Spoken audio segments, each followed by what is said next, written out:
I'm going to focus on three key things: business, balance, and beyond.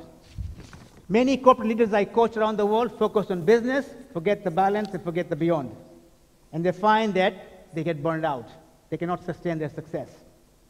So in business, my points are: number one, a high-performance leader is an effective goal setter, very focused and accountable. And part of effective goal setting is to have a burning desire. Ask yourself, sitting there, do I have a burning desire in my business? Do I have a fire in my belly?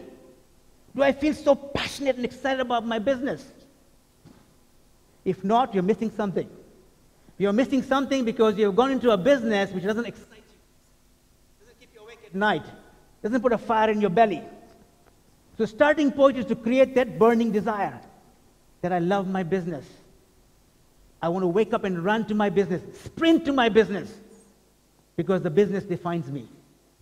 The business defines who I am as a person. I'm totally aligned to what I do. And I walk it, I talk it, I sleep it, I breathe it, and I die it. Then you're in a business. Then you're in the zone of a genius. Yeah? So effective goal setting is to create that burning desire. And my friend Tracy would tell you, if you don't have a burning desire, make it your burning desire to find that burning desire. Because unless you have it, you won't be able to achieve great success in your life. The important thing is, are you building your business with trust, value, and connection? Not just communication, but connection. The power is not just in communication. I'm communicating to you, but if I'm not connecting to you, I'm losing you. So the power is in connection. I connect with you. I care about you. Your success is my success. Your passion is my passion. Your happiness is my happiness. You know, success is only success if you leave a legacy of creating capacity in the local youth. Otherwise, you became successful for yourself. And they all agree. Now we need to find a collective process whereby we all get involved. In fact, the 20 kids who are sitting at the back, who were sponsored by National Housing, I made a commitment with Nehemiah that we'll spend 3 years with them, 3 years, to groom them, to become the future Nehemiahs and the David Chimbis and the Zuras of the future, so that the country will have enough leaders. Because talk is cheap. We can talk and talk and talk, but if we don't do it, we're all responsible. And we can complain. As Brian says, you can complain and you can pass the buck, and you can, but that doesn't take you far. So we have to collectively take responsibility for our own good, because we need people in all our businesses. All you did was this. You'll have the keys to building a great company. Shared goals and objectives, everybody knows. Shared values and beliefs that everybody stands for. Shared plans of action, and everybody knows what everyone else is doing. The leader leads the action and makes sure that everybody has what they need to do their work well, and then continually review. How are we doing? How are we doing in the market? How are we doing amongst ourselves? These are 5 wonderful tools. Team motivation, we say set team goals as well as individual goals. If you want to motivate your team, the team has to have a reason to work together. Now you see the football teams in Brazil, they all have a reason to work together because it's impossible for any one of them to be successful without the other team members. So when they all win, they're all going to get big financial prizes. And so everyone is helping everybody else because there's prizes for everybody if they work together and achieve the goals. So you set team rewards. You make sure that there's rewards for top performance as an individual, but there's also rewards for the team that will be divided up in a certain way. 3, keep everyone informed. There's our friend again. People like to know everything that's going on. Number 4 is recognize team success publicly.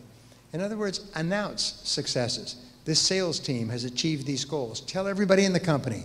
Is the business department has developed a new product or service or made a new big sale.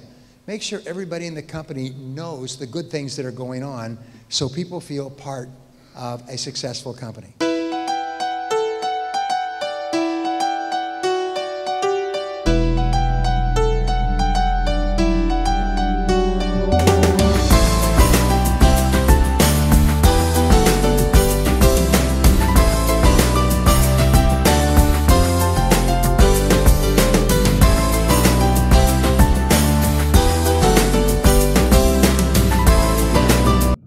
the Kenyan public. A leader in business, an industrialist, as a media mogul. He has been Forbes Africa recognized as the second richest man in this country. He has created great wealth for himself and for many people in this country through various companies that he chairs and leads. Dr. Chris Kirubi, please. Good morning, everybody. Azim and I have been good friends since I met him. Those of us who get across to listening to him or reading what he writes, we are very lucky. Two people who are going to be talking to you are some of the best the world has known. Transform yourself to be the leader that you must be. Completed a 25-year study, which may transform your life, because I learned this many years ago before the study was done. But what they did is they went back and they looked at the life of these people who reached the top, and they interviewed them, they looked at their employment files, and they interviewed them to find out, how did these people get to the top? Well, what they found was that about 1.5% of the population of any country starts work for the first time each year. It's about 1.5%. And it's very much like a marathon. And the marathon, everyone lines up in the race, and they have a number on their back, and they all line up, and then the gun goes off, bang, and everybody starts to run.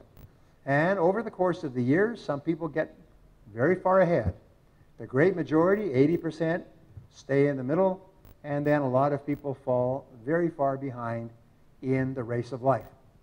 So then they found, how did these people who won the race of life get there?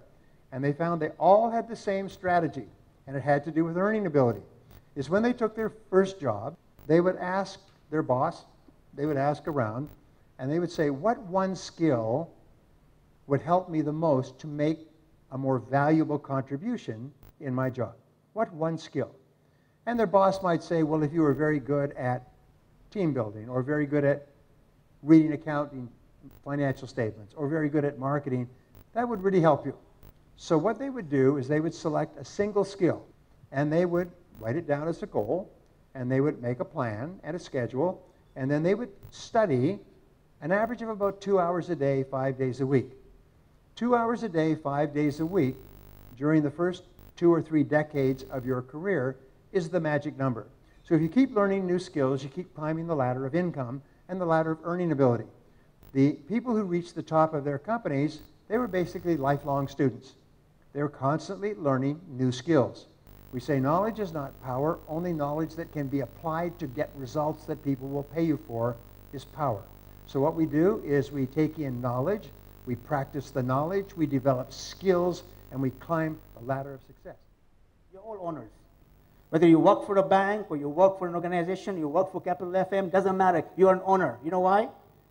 Every leader I have met who's become very, very successful acts, walks, talks, breathes, sleeps, dies like an owner. And when you act like an owner, my friend, one day you'll be an owner. Because you know how ownership works. You look after the money, you look after the time, you look after the resources, you look after your team, because you own the bank, or you own a business, or you own Capital FM, or you own an insurance agency. It doesn't matter. So ownership mentality is very, very powerful. And when you are an owner, and you have people around you as owners, rallying is not difficult. The message of high-performance leadership is how to have harmony between business, balance, and beyond. Most people focus a lot of energy in business and forget the balance and forget the beyond. And when you miss that harmony, your synergy is low, your energy is low, your productivity is low, and your sustainability also becomes a question mark. So what do I mean? What are the key ingredients in business to achieve high performance leadership? First step is to know what your gift is. Hafiz, the Sufi poet, says, do you know your birthday gift? The gift you were born with. And if you don't find that gift, you are always going to be never genius. Good, maybe good, but not great. So finding your gift, what comes naturally to you, what gets you kind of so excited and passionate and gets you in the zone, that's your gift. Not if you put line on success or business, or balance, it is success and balance. It is success and happiness. It is success and significance, not either or. It's by having those two, you have a deeper success and a longer-term success and a lower-term success. Finally, in beyond, business, balance beyond, are you satisfied with your work? Do you sprint to work? Do your people sprint to work? Are you excited about work? Or work is just a means of making money and salary? If you're not excited about work, your productivity is average.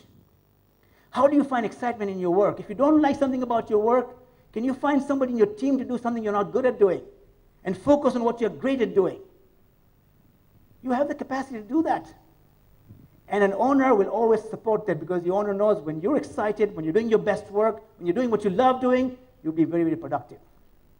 In beyond, power of giving. You create abundance through giving. People think giving is spiritual. People think giving is charity. You know something? Giving is a very powerful business tool. When you give to your customers extraordinary value, you go the extra mile, you get much more business. You give to your colleagues, there is more teamwork, harmony, camaraderie. You give to your juniors, coaching, mentoring, they become more productive. You go home, give to your spouse, there is more love. You give to your society, you create yourself a better name.